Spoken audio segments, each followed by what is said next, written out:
Y bueno, tengo mucho gusto de veras en presentarles. Ya lo habíamos invitado a una sesión que dio Manuel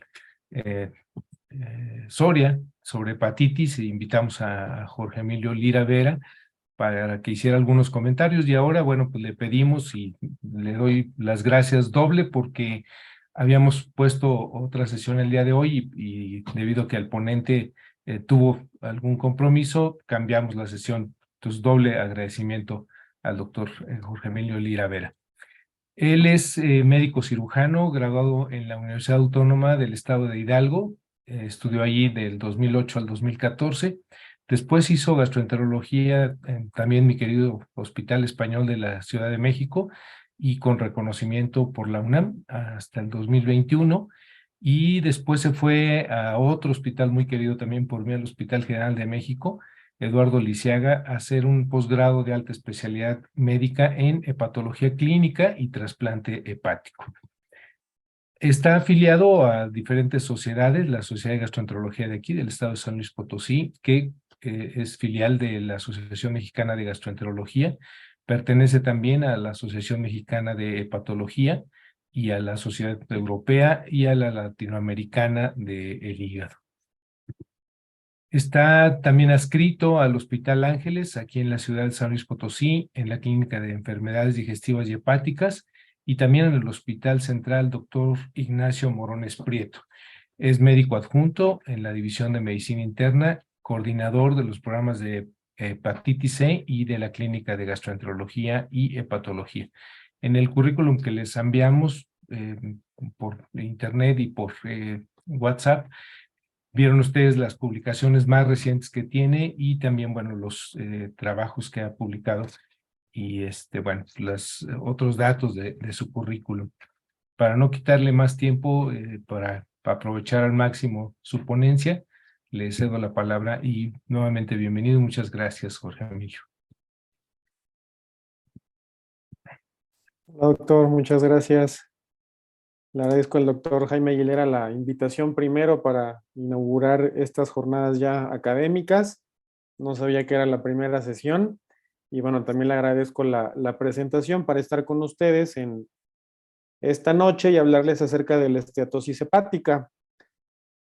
No tengo ningún conflicto de interés para esta presentación y les muestro los puntos a tratar, que comenzaremos con algunos conceptos, veremos de manera muy concisa la fisiopatología de esta enfermedad, algunos aspectos epidemiológicos, veremos cómo diagnosticarla y tratarla y algunas áreas de controversia que tenemos en la actualidad. Entonces me gustaría comenzar con esta frase que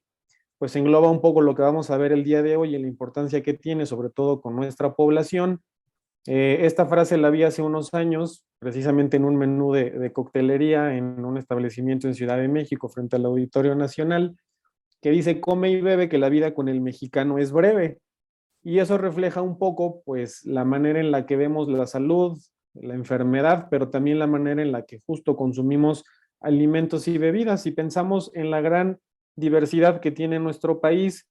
incluido la cultura, por supuesto, y el aspecto gastronómico y de consumo y producción e importación de bebidas etílicas,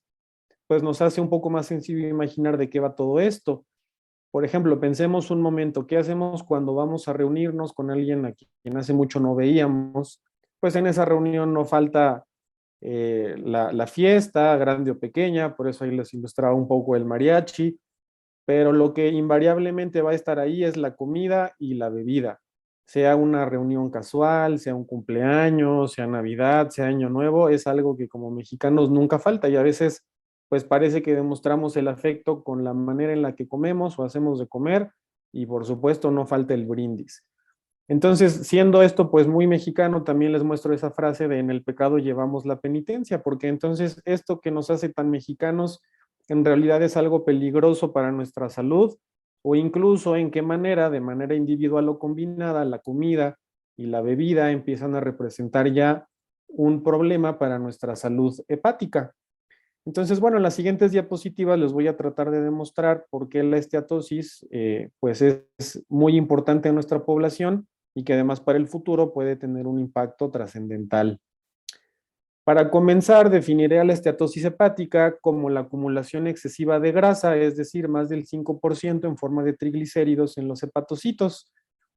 Con esto podemos establecer ya de inicio que hasta cierto punto es esperado que los hepatocitos sí almacenen cierta cantidad de grasa manifestada por triglicéridos. Pongo mucho la analogía de que a lo mejor es un poco más familiar para los que somos gastroenterólogos, pues todas las personas tenemos reflujo gastroesofágico, todos los adultos. La diferencia es que no todos tenemos la enfermedad por reflujo gastroesofágico, que eso ya es cuando ese reflujo nos ocasiona síntomas. Esto es parecido, todos podemos tener cierta cantidad de triglicéridos en nuestro hígado, pero no en todos excede ese 5%. La diferencia con la analogía de la enfermedad por reflujo gastroesofágico es que desafortunadamente el hígado graso, que es la manera coloquial con la que se conoce a la esteatosis hepática, pues no da síntomas, sino más bien ya hasta etapas avanzadas, donde ya no es solo una esteatosis, sino ya una enfermedad crónica, especialmente cirrosis.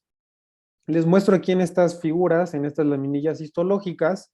en la figura A, cómo luce una esteatosis simple, donde vemos cómo entre el parénquima hepático pues se encuentran estas inclusiones de triglicéridos que dilatan,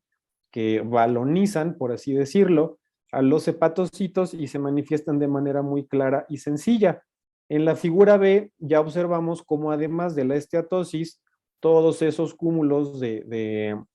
neutrófilos que se manifiestan de coloración morada en esta tinción, pues representan ya un grado de inflamación probablemente leve, pero a fin de cuentas ya inflamación. Y en la figura C, ya de color amarillo, vemos una fase más avanzada donde ya no solo hay un componente inflamatorio, sino también, como lo muestra la flecha,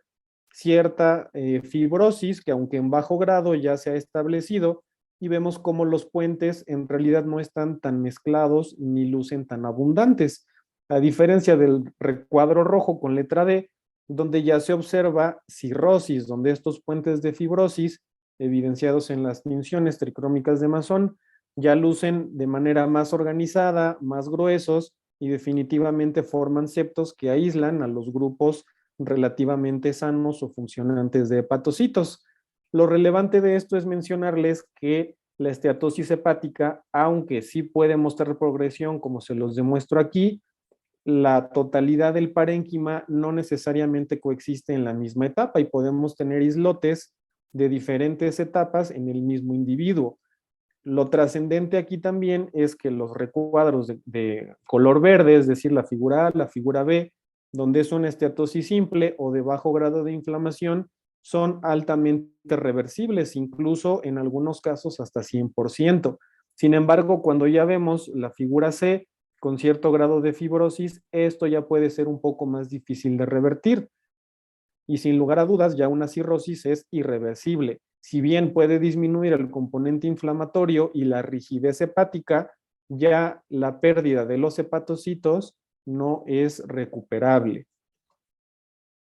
La disfunción metabólica y el consumo de alcohol son las dos causas principales de esteatosis hepática, ya sea de manera individualizada o bien de manera combinada. En este último caso, a menudo predomina una de las dos condiciones y la otra actúa como cofactor de morbimortalidad, y a esto es a lo que se le llama esteatosis por daño dual. Es decir, que en la misma persona la esteatosis ha sido originada tanto por el componente metabólico como el consumo de alcohol. Esto es fundamental en nuestra población porque les muestro estas dos figuras obtenidas de la Encuesta Nacional de Salud y Nutrición del 2021, que es la más reciente terminada, y vemos cómo del lado izquierdo en la figura se compara entre 2012 y 2021 la presentación de sobrepeso y obesidad en nuestra población, y con estos datos podemos establecer que en la actualidad prácticamente 3 de cada 4 mexicanos podríamos no tener un peso saludable para nuestra estatura. Incluso es preocupante que vemos cómo ya hay más personas con cualquier grado de obesidad que sobrepeso, y esto es más notorio aún en mujeres. Del lado derecho vemos cómo más de la mitad de la población de manera global tiene consumo de alcohol, refiriéndonos a aquellos sujetos de 20 años o más, y este hábito es más frecuente en hombres.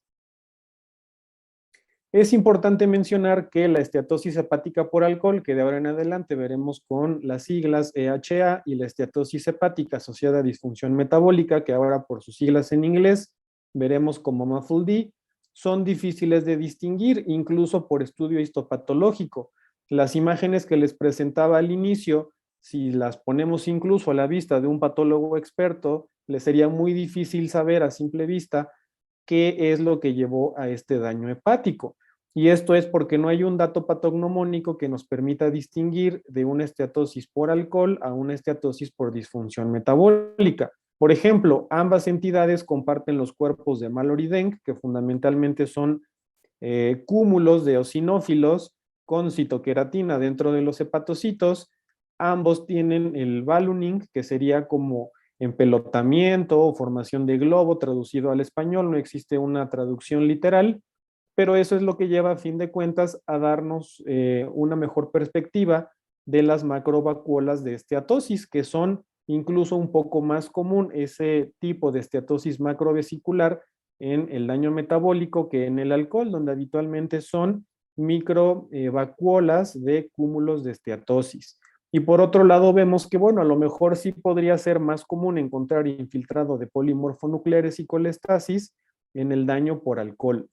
Esto nos permite establecer la primera indicación de biopsia, pero también de cuándo no hacerlo en pacientes con esteatosis hepática, ya que no necesitamos una biopsia para poderle decir a alguien si tiene esteatosis hepática, pero la biopsia sí podría ser un método a la fecha razonable de solicitar para aquellas personas que sí tengan datos de esteatosis hepática, pero tengan factores confusores como por ejemplo una enfermedad hepática autoinmune. En la actualidad se prefiere que para tratar de atribuirle la esteatosis al metabolismo o al alcohol, identifiquemos factores de riesgo. Por ejemplo, hasta hace un tiempo, de manera tradicional, conocíamos a la esteatosis por alcohol y a la esteatosis por no alcohol, pero este término se ha tratado de modificar a las siglas que les mencionaba, MAFLD, que en español corresponde a esteatosis hepática asociada a disfunción metabólica, sobre todo porque esto nos habla de un diagnóstico de inclusión que no requiere biopsia para descartar otras causas. Es decir, si tenemos esteatosis hepática en un adulto que padece sobrepeso, obesidad y o diabetes, tan solo ese hecho nos puede permitir atribuirle daño hepático por esta entidad. Pero si tenemos a un sujeto que no tiene sobrepeso, obesidad ni diabetes, es decir, un sujeto delgado o de adecuado peso, pero sí integra al menos dos criterios de síndrome metabólico, entonces también podríamos establecer este tipo de esteatosis en este sujeto delgado. Por otro lado, para atribuirle el daño por esteatosis al alcohol, debemos de identificar ciertos patrones de riesgo de consumo, como les voy a describir a continuación. El primer paso que resulta fundamental desde el momento que vemos al paciente en la historia clínica, interrogatorio y exploración, así como lo vamos a pesar y lo vamos a medir y vamos a averiguar si tiene enfermedades crónicas, resulta fundamental un interrogatorio muy preciso, al mismo tiempo que respetuoso, para respetar esa o preservar esa relación médico-paciente de cómo es que consume alcohol, desde qué edad lo consume, cuándo fue la última vez que tomó, qué tipo de bebida suele consumir, con qué frecuencia y desde luego en qué cantidad.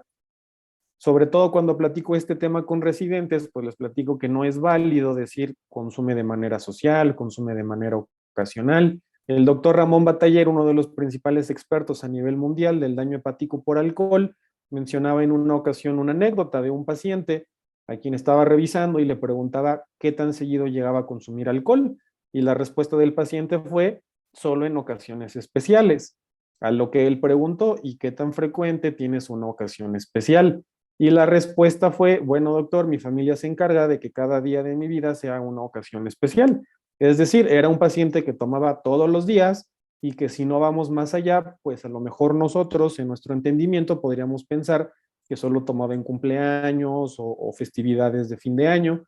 Entonces, esta parte del interrogatorio es fundamental. Una manera de saber la cantidad de alcohol que una persona ingiere es mediante el número de bebidas estándar, aunque esto puede ser un poco impreciso porque esta cantidad de alcohol por bebida estándar puede variar de acuerdo a la región geográfica. Por ejemplo, la OMS establece que una bebida estándar equivale a 10 gramos de alcohol. En México, por norma oficial mexicana, una bebida estándar corresponde a 13 gramos de alcohol. Entonces, la manera más precisa y exacta de saber cuánto se consume es mediante la fórmula que les presento, que en realidad no es difícil de determinar si interrogamos de manera adecuada el tipo de bebida, la cantidad, y ponemos estas variables en una fórmula que multiplica estos factores por una constante de 0.8 y se divide entre otra constante que es 100.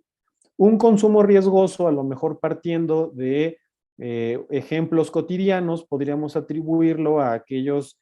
actores que, bueno, obviamente en su papel en la película del cine de oro mexicano, pues era el típico charro, mariachi, que se iba todos los días a beber a la cantina con el amigo. Bueno, es un consumo diario o casi diario, y de esa manera se nos puede quedar más fresco. Para que este consumo riesgoso se presente, puede ser válido si en una mujer se ingieren cuando menos 20 gramos de alcohol al día y en un hombre al menos 30. Un consumo excesivo a lo mejor ya no va a ser la persona que toma diario, pero sigue siendo de riesgo porque es al menos el consumo de más de 60 o al menos 60 gramos de alcohol en una ocasión, independientemente del género, cuando menos una vez a la semana. A lo mejor esto puede ser el hombre de negocios, ejecutivo de ventas, o hasta la persona que suele tomar una vez al fin de semana o una vez cada 15 días o una vez al mes, pero si pasa este punto de corte ya se considera también un patrón de riesgo.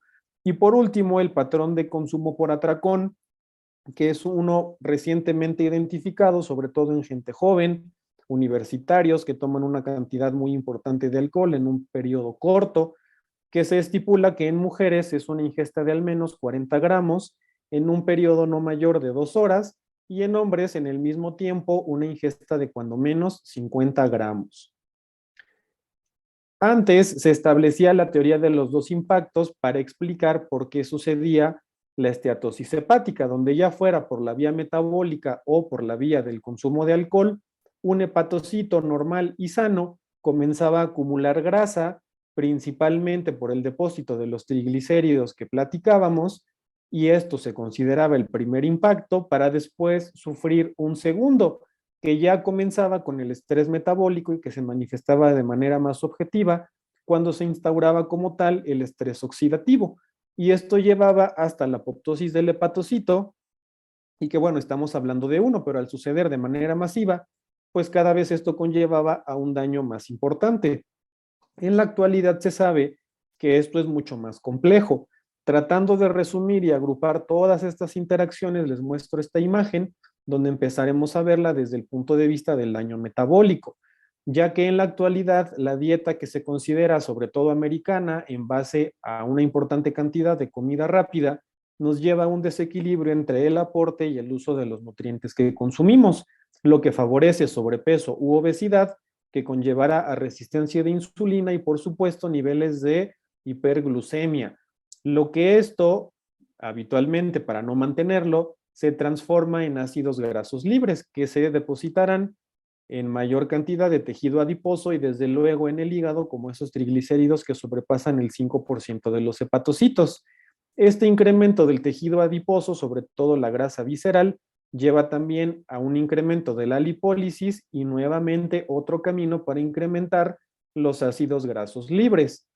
Por otro lado, el alcohol en su degradación de etanol hasta acetato lleva a la producción de especies reactivas de oxígeno. Vean cómo también la formación de ácidos grasos libres lleva nuevamente a la producción de especies reactivas de oxígeno, es decir, aunque vienen por vías distintas, comparten cierto mecanismo de daño. Pero vean cómo también el mismo acetato puede producir la acumulación de esteatosis. ¿Por qué? Porque recuerden que el consumo de alcohol no solo es nocivo cuando se cumple uno de los patrones que les expliqué, sino que también el alcohol conlleva calorías. Y a lo mejor aquí también empezamos a derribar algunos de los mitos, porque a veces, sobre todo en cuanto a la gente que no tiene que ver con la medicina,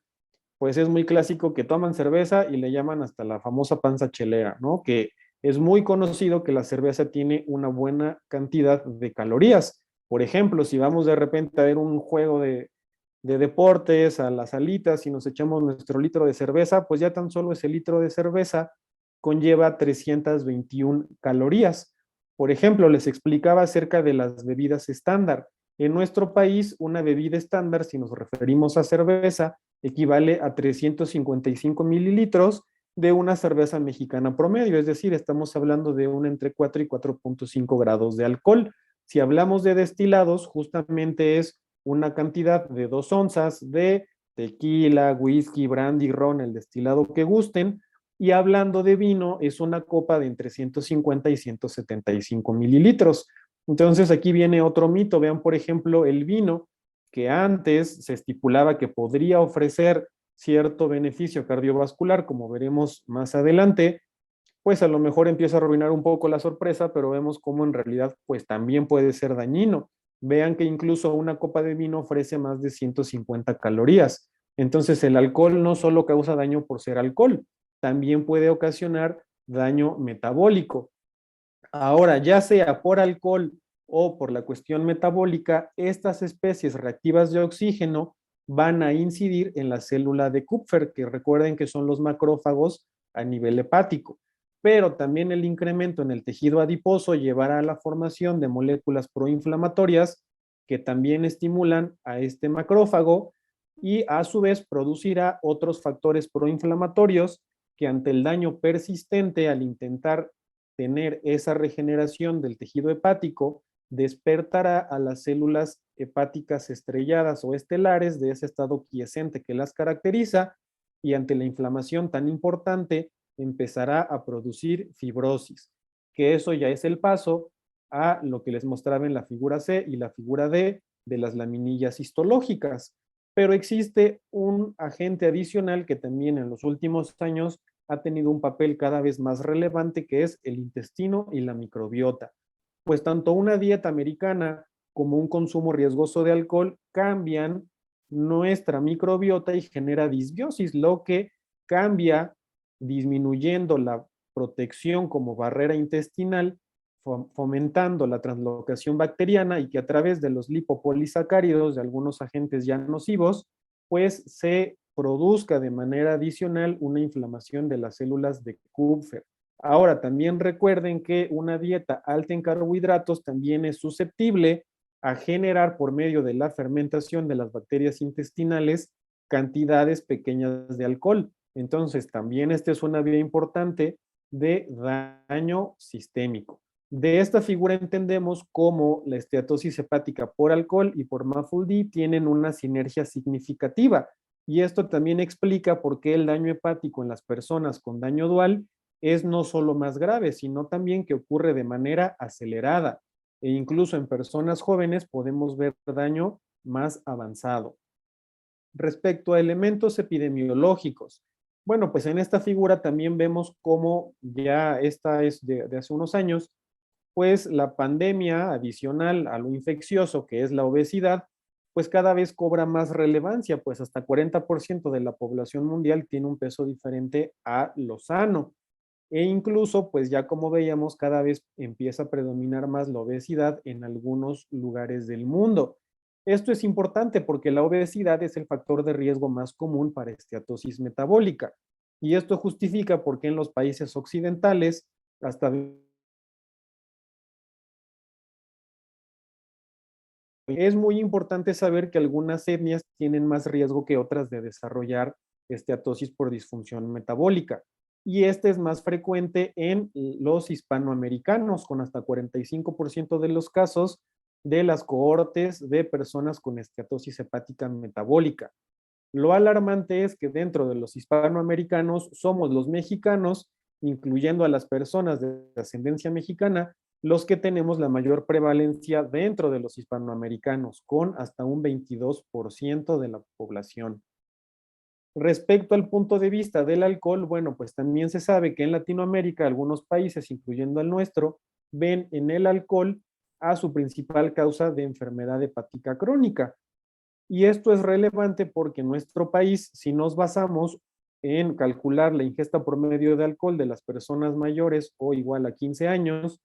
que sí tienen la ingesta al menos de una vez al mes, pues prácticamente este consumo se va hasta casi 30 litros de manera anual. Y otro punto importante es que hablando incluso de cirrosis,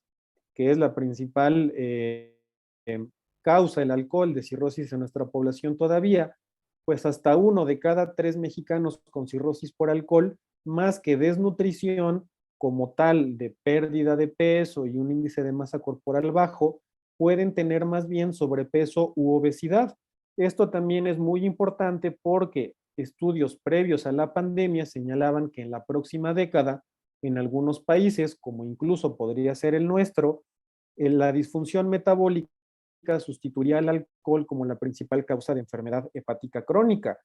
Lo peligroso es que, como vemos en esta estadística, el riesgo que podríamos correr es que ambas entidades se fusionen para que más bien sea el daño dual la principal causa de enfermedad hepática crónica. Y respecto a esta causa relativamente nueva en denominación y estudio, pues a la fecha en nuestro país no teníamos estadística que nos informara la prevalencia del daño dual.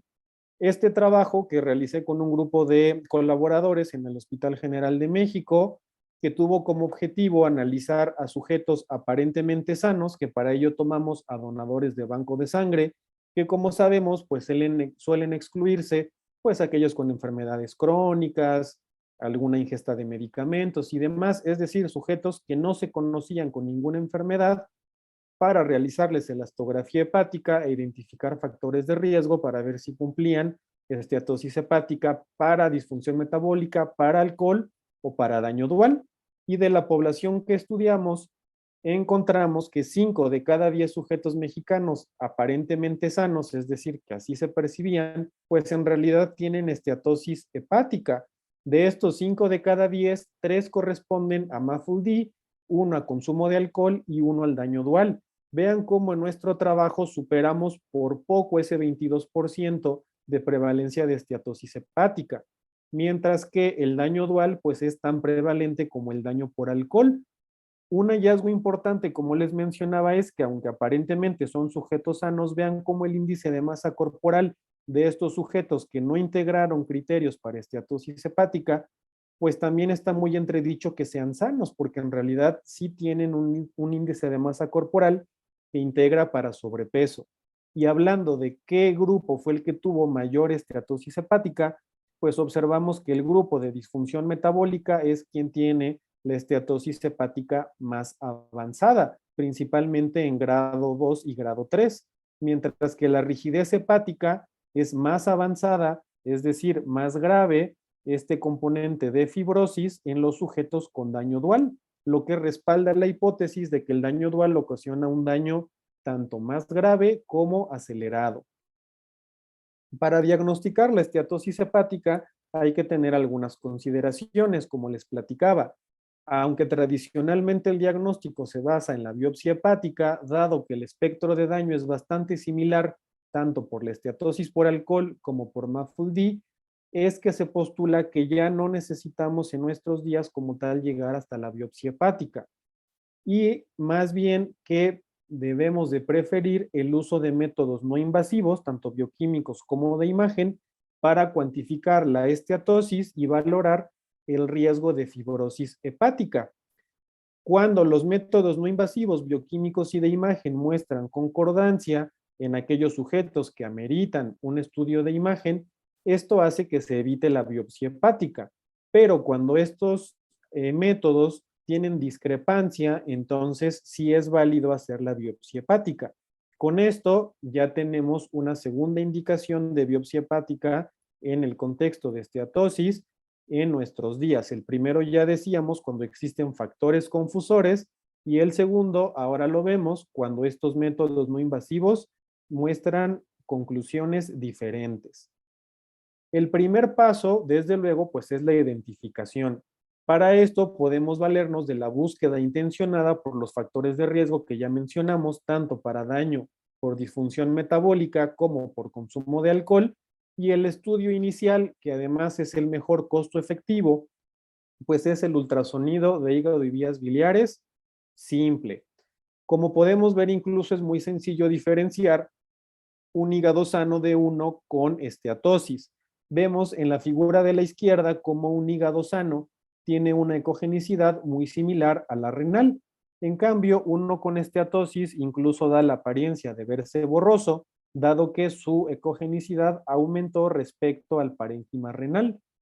Otra manera en la que identificamos a las personas con esteatosis hepática es cuando se realiza el hallazgo incidental, porque se les pide ultrasonido o incluso tomografía o resonancia por otra razón, y brinca como este hallazgo incidental la esteatosis hepática.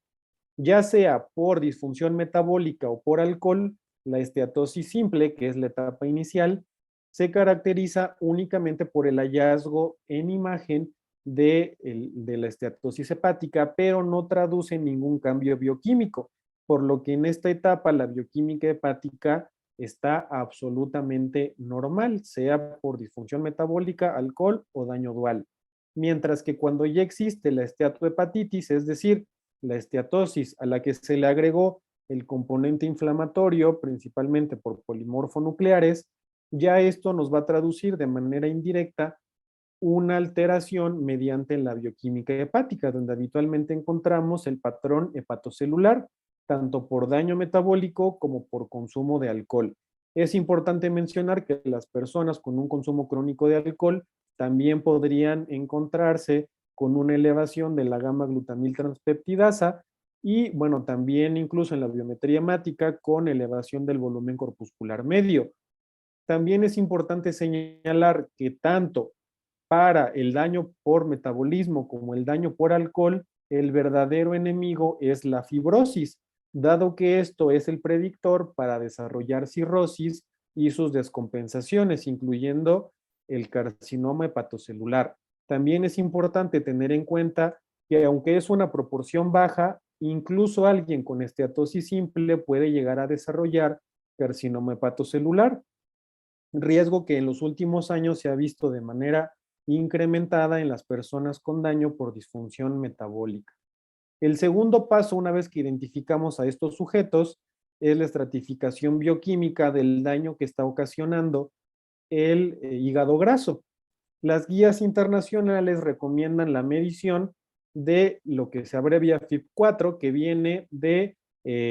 pues este nombre como tal, de Fibrosis 4 Index for Liver Fibrosis, que nos traduce justamente la probabilidad de que el hígado ya tenga rigidez hepática y esto nos traduce fibrosis. En realidad es muy fácil calcularlo, vemos cómo nos piden únicamente la edad, los niveles de aminotransferasas y el recuento plaquetario. Solamente hay que tener cuidado con los extremos de la edad, ya sea menores de 35 o menores de 65, dado que la medida no se hizo para estos grupos etarios y los resultados podrían no ser óptimos. Cuando metemos los valores a esta ecuación, que está disponible tanto en las herramientas de calculadoras médicas que hay en la aplicación en la tienda de aplicaciones de nuestro celular o incluso gratuitas en internet, cuando este valor nos da menos de 1.3, se considera que la esteatosis está ocasionando una baja probabilidad de fibrosis y es válido instaurar medidas en el estilo de vida que veremos más adelante para contrarrestar esta esteatosis y volver a repetir esta medición en un periodo de 2 a 3 años, siempre y cuando la persona muestre apego a las medidas del estilo de vida. Cuando este puntaje es igual o mayor a 2.67, ya se cuenta con una alta probabilidad de fibrosis avanzada, que regresando a las laminillas de patología probablemente ya sea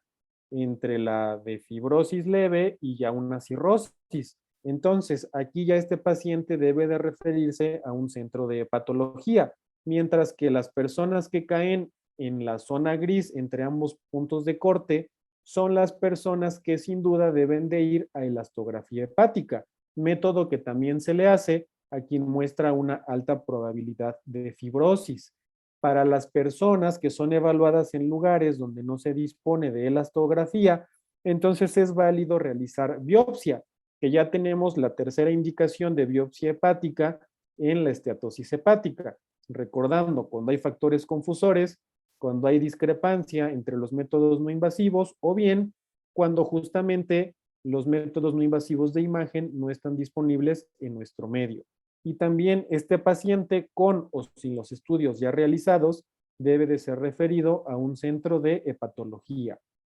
Finalmente, el tercer paso, que como ya vimos, no todas las personas lo van a necesitar, pero aquellos que sí tienen un riesgo alto o que cayeron en zona gris, pues es justamente la realización de elastografía hepática.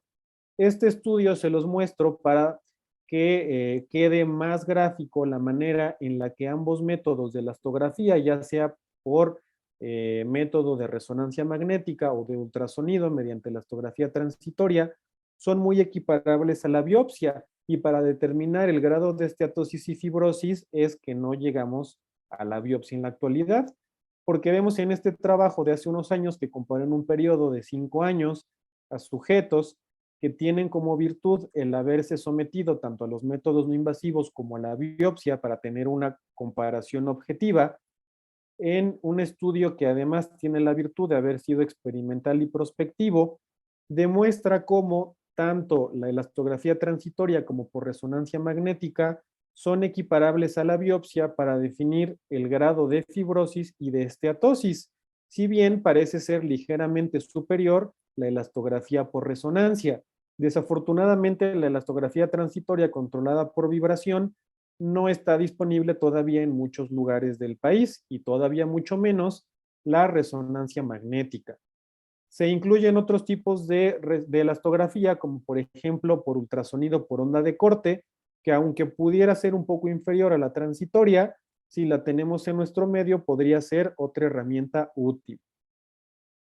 Aquí en esta diapositiva les muestro cómo luce una elastografía por resonancia magnética. Vemos en las figuras superiores el caso que nos ilustran de un masculino de 66 años con o en abordaje de una probable esteatosis hepática asociada a disfunción metabólica por tener criterios de riesgo para la enfermedad. Vemos en la figura A cómo luce la secuencia de T1 hepática. En la figura B vemos incluso cómo en estos círculos punteados hacen la determinación en distintos sitios de la cantidad o fracción de grasa que tiene la persona, que en este caso es grado 0, y en la figura C vemos cómo luce como tal la medición de rigidez hepática, donde por el espectro pues vemos que en realidad no hay una fibrosis pues incluso instaurada. De hecho vemos cómo se mide como F0,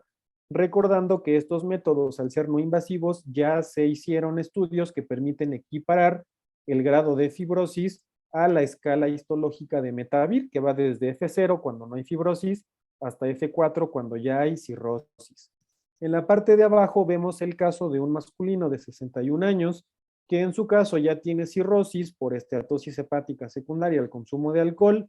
Vemos cómo ya incluso el hígado se muestra lobulado en la secuencia T1 de la resonancia. Al medir los diversos puntos para esteatosis, vemos cómo se ve de manera francamente distinta un hígado sin esteatosis a uno que sí lo tiene, donde incluso se mide como grado 2,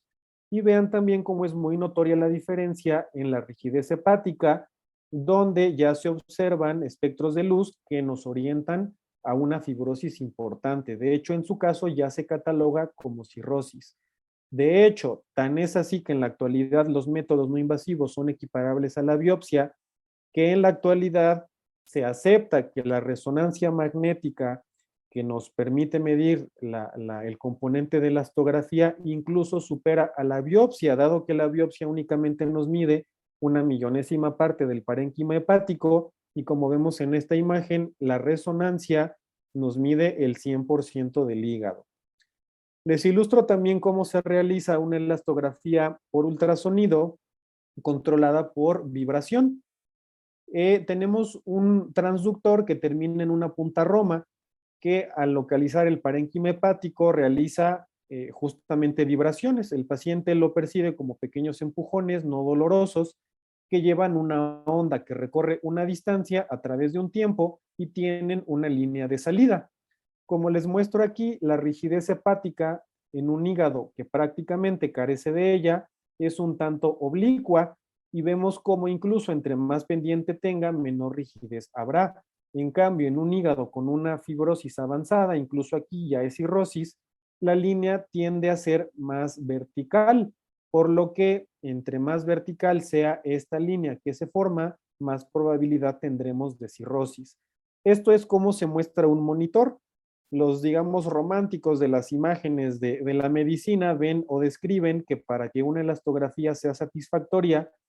la imagen que percibimos del hígado en este modo B debe de lucir como un pastel de 1000 hojas, que pues parece que sí vemos aquí todas las capitas que corresponden a ese pastel. Vemos después cómo está cayendo la onda que vamos a medir y finalmente cuando hacemos el disparo vemos cómo se obtiene lo que les platiqué. La onda recorre una distancia a través de un tiempo y tenemos la salida.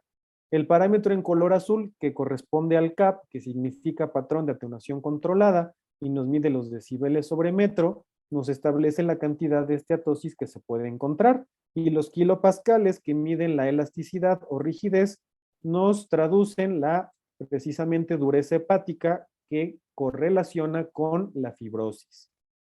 Para el tratamiento es muy importante identificar si una persona tiene solo un tipo de esteatosis o si corresponde al daño dual, pues de esto va a depender exactamente las medidas que vamos a emplear. Recordando que el daño dual viene de dos frentes, en este algoritmo que recientemente propusimos, empezamos de este brazo con un sujeto que se encuentra con esteatosis hepática y criterios metabólicos. Si no tiene un consumo de alcohol riesgoso, entonces únicamente es la esteatosis metabólica. Pero si lo tiene, entonces hablamos de daño dual. En el otro brazo, si tenemos a un sujeto con esteatosis y consumo riesgoso de alcohol, y además tiene factores de riesgo metabólicos, nuevamente es el daño dual. Si no los tiene, entonces es una esteatosis hepática por consumo de alcohol. El manejo de los sujetos con daño dual es el más difícil de todos, dado que precisa de un equipo multidisciplinario, porque no nada más necesitamos la abstinencia de alcohol, que corresponde al manejo de la esteatosis por el consumo de esta sustancia, sino también que requerimos de la pérdida de peso de cuando menos el 7% mediante cambios en la dieta y ejercicio, y esta es la parte también en la que muchas personas pueden demostrar poco apego. Hablando del componente de la esteatosis hepática asociado a disfunción metabólica, los cambios en el estilo de vida siguen siendo el componente que resulta la piedra angular de tratamiento, mientras que los fármacos, tanto contra el riesgo hepático como cardiovascular y aquellos para reducir de peso, únicamente son medidas complementarias, pero en ningún momento sustituyen a los cambios en el estilo de vida. De hecho, dar estos fármacos y lograr que el paciente cambie su estilo de vida es un esfuerzo que no rinde frutos. Por último, la cirugía bariátrica también podría beneficiar a cierto grupo de sujetos. Como vemos, la pérdida de peso, sobre todo en aquellos que sí tienen sobrepeso u obesidad, resulta fundamental. Principalmente debemos de lograrlo con estos cambios en el estilo de vida, y esta figura remarca que es un consejo para todos. Esto se logra mediante principalmente la dieta mediterránea, que se basa sobre todo en el consumo de pescado, aunque también en nuestro medio el consumo de pollo es una proteína útil, la ingesta de nueces, semillas, algunos granos, desde luego frutas y vegetales en buena cantidad, y el uso de aceite de oliva en lugar de otros tipos de aceite para preparar la comida. Respecto a la actividad física, es fundamental mantener cuando menos 5 días a la semana esta actividad, de los cuales al menos 3 deben de ser de actividad física aeróbica en un total de cuando menos 150 minutos a la semana, y es muy importante de intensidad, no cause dificultad para respirar, y cuando menos 2 días a la semana hacer ejercicio de resistencia. Esto también es muy importante dado que a veces la gente, por ejemplo, comenta, es que yo camino todos los días, pero si es parte de sus actividades habituales, porque son repartidores o porque van caminando al súper, al mercado, pues eso no cuenta, eso es algo que de todos modos harían. Y más bien tenemos que invitarlos a que parte de su tiempo libre lo destinen a las cuestiones de actividad. Por otro lado, respecto a lo que no recomendamos dentro de la dieta, Para el caso de las personas con disfunción metabólica, desde luego, pues es lo relacionado a la dieta americana, refrescos o bebidas como jugos ya envasados y desde luego incluso bebidas con alcohol. Es muy importante también en estos sujetos invitar a que no incurran en un patrón de consumo riesgoso y si fuera posible, la abstinencia total. Como vemos en la figura del lado derecho, los cambios sustanciales tanto en la resolución del componente inflamatorio como de la fibrosis y de la esteatosis se logran de manera más evidente cuando la pérdida de peso es del 7%, pero incluso cuando es más del 10%, la resolución todavía es mejor. El problema es que entre más peso nos ponemos como meta perder, pues cada vez son menos pacientes los que logran esta meta. Sin embargo, es muy importante decirle a la persona que sea paciente, pues muchas veces el apego es malo porque esperan ver resultados en un corto plazo. A veces llevan una semana y dicen es que no bajo de peso. Hay que decirles que este problema pues no se hizo de un día a otro, ni de un mes a otro, ni de un año a otro, y que al menos necesitamos 52 semanas para llegar a estos objetivos. Pero ojo, no fomentar la confianza en los pacientes porque a veces también incurren en decir, bueno, tengo un año para bajar de peso y 10 meses no hacen nada. Respecto a las medidas farmacológicas, pues vemos cómo incluso aunque existe la disfunción metabólica, si lo vamos a usar solo por la esteatosis hepática, ya la metformina no se recomienda, puesto que la evidencia señala que no tiene impacto clínico en inflamación ni fibrosis. Si estamos tratando a personas que no tienen diabetes, la vitamina E podría ser de los que encabezan al grupo de fármacos de antioxidantes a la opción farmacológica que mejora la esteatosis, aunque parece no modificar la fibrosis. Si tenemos a un paciente con diabetes o incluso resistencia a la insulina que cuenta con esteatosis hepática, la pioglitazol en la actualidad es la herramienta que constituye el pilar farmacológico, dado que mejora de manera satisfactoria la esteatosis y el componente inflamatorio y parece que también podría mejorar la fibrosis, aunque puede incrementar el peso de manera relativa. Los agonistas de GLP-1 son muy importantes porque no solo disminuyen el riesgo hepático y cardiovascular, sino que también nos permiten reducir el peso, sobre todo de los sujetos que tienen obesidad grado 2 o grado 3. Y los inhibidores del cotransportador de sodio glucosa tipo 2 tienen un uso potencial, dado que aún se carece de evidencia definitiva, pero parecen mejorar la esteatosis y disminuir el riesgo cardiovascular, además de también ocasionar una pérdida modesta de peso, que podrían funcionar como un ayudante a los agonistas de GLP-1. La cirugía bariátrica se reserva para las personas en quienes han fracasado con la instauración de las medidas previas, especialmente en las personas con obesidad grado 2 o 3 y diabetes. Hay que recordar que a veces dentro de las limitaciones que tenemos como médicos, pues es hacer unas recomendaciones sólidas para dieta en estas personas, por lo que el apoyo dentro de este equipo multidisciplinario con un especialista en nutrición clínica resulta fundamental y a veces para instaurar una buena conducta de actividad física podríamos apoyarnos en el especialista de medicina del deporte. Respecto al manejo del consumo de alcohol en aquellos que tienen esteatosis hepática por esta sustancia, es muy importante que cuando identificamos que la persona cuenta con un patrón de consumo de riesgo, les apliquemos un cuestionario que se llama Audit, que es una herramienta que está gratuita en Internet, que consta de 10 preguntas, donde fundamentalmente lo que se busca es identificar un trastorno de abuso o dependencia al alcohol, donde este resultado, si es menor a 8 puntos, podemos identificar que sí existe este. Probablemente sean las personas que tienen una ingesta, pues, por alguna reunión social, por ver a los amigos, a la familia, y en ellos puede ser más sencillo lograr la abstinencia mediante la consejería de los riesgos que esta sustancia ocasiona. Cuando ya el puntaje es de 8 a 20 puntos,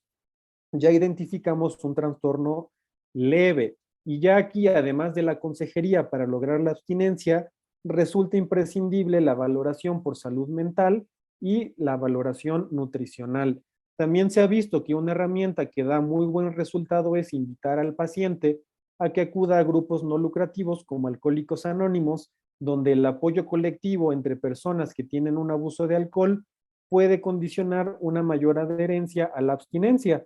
Y por último, en aquellos sujetos con una puntuación mayor a 20 puntos, ya se establece un abuso grave. Y aquí, además de las medidas ya comentadas, resulta imprescindible la terapia farmacológica. En nuestro país, probablemente de las herramientas que están demostradas con un uso para disminuir el consumo de alcohol, pues podríamos tener más acceso a la naltrexona. Otros fármacos, sobre todo antioxidantes como la metadoxina o la ademetionina, parecen tener algún papel, aunque todavía se carece de evidencia suficiente para integrarlos al manejo integral de la esteatosis hepática por alcohol en cualquiera de sus rangos. Por último, en las áreas de controversia, ¿qué bebida alcohólica causa más daño y cuál de los tipos de consumo es más dañino? Que son de las preguntas más frecuentes que incluso hacen las personas, tanto con daño por alcohol como disfunción metabólica, porque pues también quieren saber si pueden tomar.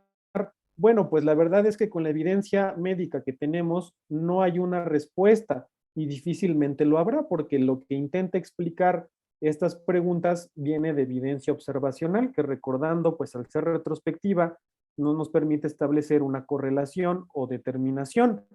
Y no sería ético hacer un estudio clínico aleatorizado, donde a algunas personas les demos de beber cierta sustancia de una u otra manera para ver quién se enferma más. Por lo que parece que la pregunta que más importa es cuál es la cantidad segura de consumo de alcohol. Y si queremos saber cuál es la cantidad segura, pues la respuesta es que no existe una cantidad segura,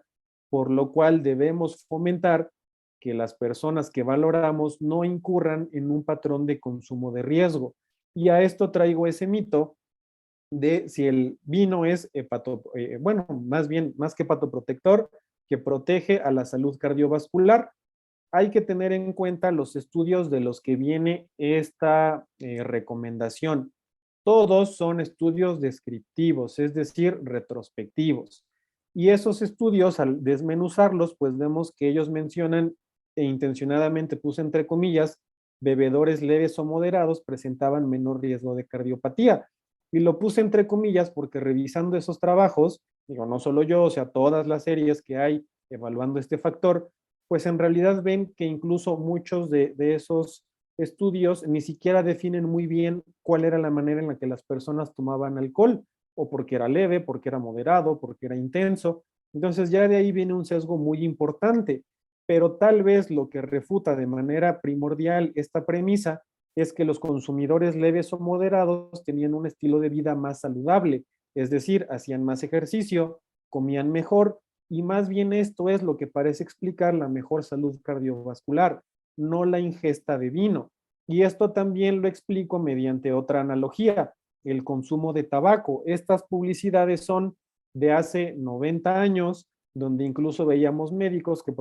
promocionaban una u otra marca porque aparentemente mejoraban la irritación de garganta, la tos, y que bueno, si lo vemos a la luz de nuestros días, pues hasta parece esto un tanto irónico o difícil de creer, pero bueno, en ese entonces de estudios retrospectivos, pues resultaba que eso era lo que veían. Desde luego, cuando empieza la evidencia de que el consumo de tabaco incrementa el riesgo de cáncer pulmonar, pues todo esto se retracta. Y es por lo que les decía, los estudios descriptivos no pueden definir relación de causalidad